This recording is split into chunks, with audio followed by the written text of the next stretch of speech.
মাননীয় প্রধানমন্ত্রী জননেত্রী উনি যে কোনো সময় দেশের 18 কোটি জনগণের কল্যাণের স্বার্থে 18 কোটি জনগণের স্বার্থে যে কোনো সময় আবার উনি বাংলাদেশে পদার্পণ করবেন।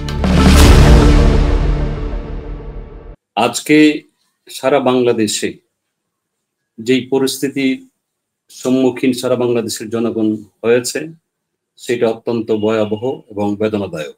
2024 সালের জুলাই থেকে শুরু করে আগস্টের 5 তারিখ পর্যন্ত একটি তথাকথিত আন্দোলন, যেটা ছিল ছাত্রদের কোটা সংস্কার আন্দোলন, সেখান থেকেই আস্তে আস্তে যারা মহান মুক্তিযুদ্ধের বিরোধিতাকারী শক্তি এবং বিভিন্ন সাম্রাজ্যবাদী গোষ্ঠী যারা মহান মুক্তিযুদ্ধে আমাদেরকে বিরোধিতা করেছেন, যারা মহান মুক্তিযুদ্ধে এদেশের জনগণের আশা আকাঙ্ক্ষার দিকে না তাকিয়ে পশ্চিমা শাসক গোষ্ঠীর পক্ষ নিয়ে এদেশের 30 লক্ষ মানুষকে শহীদ করেছে, সেই গোষ্ঠী একত্রিত হয়ে একটা মেটিকুলাস ডিজাইনের মধ্য দিয়ে মাননীয় প্রধানমন্ত্রী জননেত্রী শেখ হাসিনাকে ক্ষমতাচ্যুত করে দেশ থেকে বাধ্য করেছেন।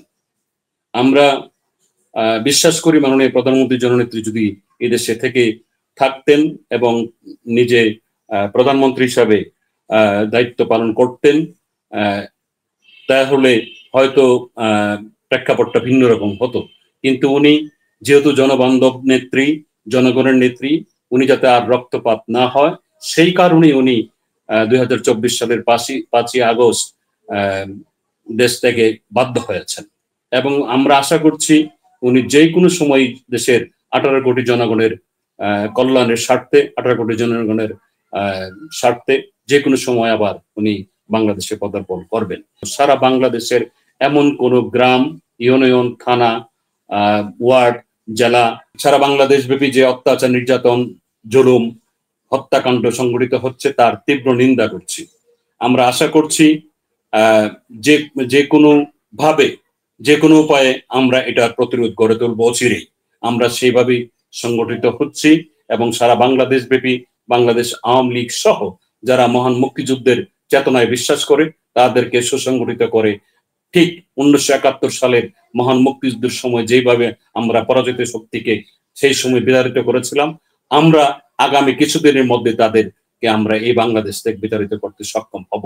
আজকের এই 5ই আগস্টের পরবর্তী সময়ে বাংলাদেশের যে প্রেক্ষাপট সেটাকে 75 সালের 15 আগস্টের পরবর্তী সময়ের সাথে তুলনা করতে চান, কিন্তু আমি সুস্পষ্ট ভাবে দেখছি যে 1971 সালের মহান মুক্তিযুদ্ধে যখন বাংলার দামাল ছেলেরা সারা দেশে পশ্চিমা শাসক গোষ্ঠীর বিরুদ্ধে যুদ্ধ করছে, তখন এই দেশের কিছু কুলাঙ্গার সন্তান, এই দেশের রাজাকার আলবদর আল শামসরা বাংলাদেশের মুক্তিকামী মানুষের বাড়িঘরকে আগুন দিয়েছে। বাংলাদেশের যারা তৎকালীন সময় মুক্তিযুদ্ধে অংশগ্রহণ করেছে তাদেরকে চিহ্নিত করে তাদের বাড়িঘরে আগুন দিয়েছে, আওয়ামী লীগের নেতা কর্মীদের বাড়িঘরে আগুন দিয়েছে এবং সেই সময় ধরে ধরে বিভিন্ন জায়গায় যারা মুক্তিযুদ্ধ গিয়েছে তাদের ভাই, তাদের বাবা, তাদের আত্মীয় স্বজনকে ধরে ধরে সেই পাক সেনাবাহিনীর হাতে তুলে দিয়ে নির্যাতন করে হত্যা করেছে।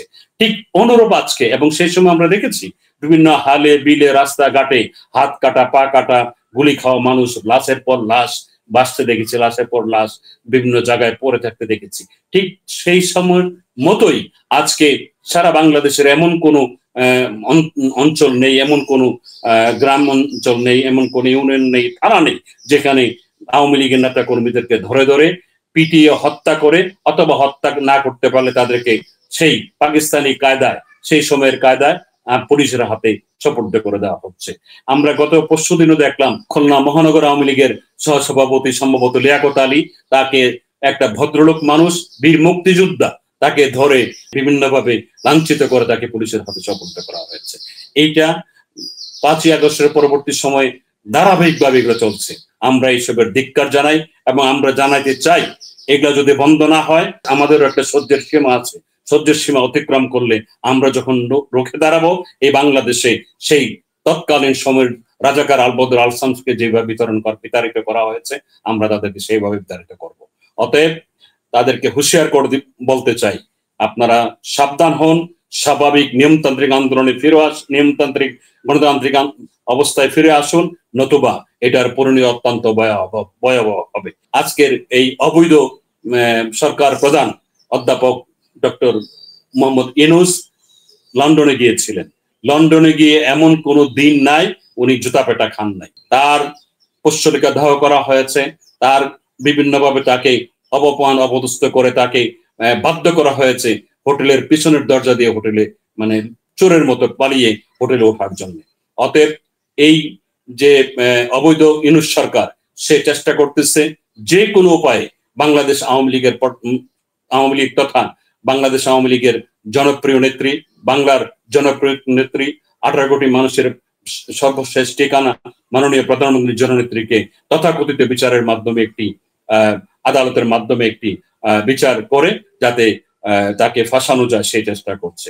কিন্তু সেটা এই বাংলার মাটিতে কোনোদিন হতে দেওয়া যাবে না এবং হবে না।